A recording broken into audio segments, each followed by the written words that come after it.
অবাধ, সুষ্ঠু, নিরপেক্ষ নির্বাচনের মাধ্যমে একটি সরকার নির্বাচিত করতে চাচ্ছেন, যেখানে মানুষের প্রতি সেই সরকার দায়বদ্ধ থাকবে এবং বিগত বছরগুলিতে যেই জনসেবা থেকে মানুষ বঞ্চিত ছিল, মানুষ প্রত্যাশা করছে একটি সুষ্ঠু নির্বাচনের মাধ্যমে যেই সরকার নির্বাচিত হবে তারা মানুষের প্রত্যাশা পূরণে দিনরাত পরিশ্রম করবে। আমি বিএনপির প্রার্থী হিসেবে আমার এলাকার মানুষ একেবারেই নাগরিক সুবিধা বঞ্চিত। আমাদের এলাকায় 9টি ওয়ার্ড আছে, 3,62,000 কিছুটা বেশি 502 জন ভোটার আছে। অনেক ঘনবসতিত এলাকা, সেখানে প্রায় কাছাকাছি 10 লক্ষ মানুষ বসবাস করে। কিন্তু আমাদের এলাকায় একটি খেলার মাঠ নেই, সেখানে স্বাস্থ্যসেবা কেন্দ্র নেই, একটা জেনারেল হাসপাতাল নেই।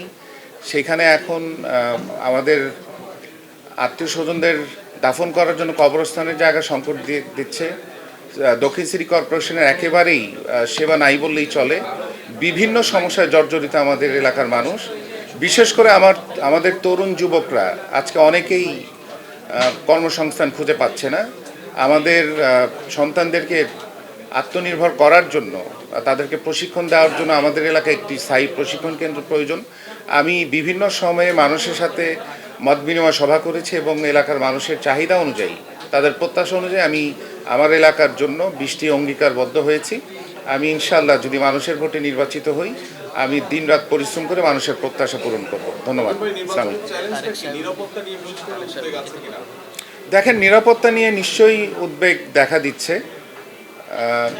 এটা সরকারকে অবশ্যই দেখতে হবে। আমরা যারা সকল প্রার্থীদের আমাদের নিরাপত্তা নিশ্চিত করতে হবে। তারপরও মানুষের প্রত্যাশার জন্য আমরা জীবনের ঝুঁকি নিয়ে বিগত 18 বছর আমরা লড়াই সংগ্রাম করেছি।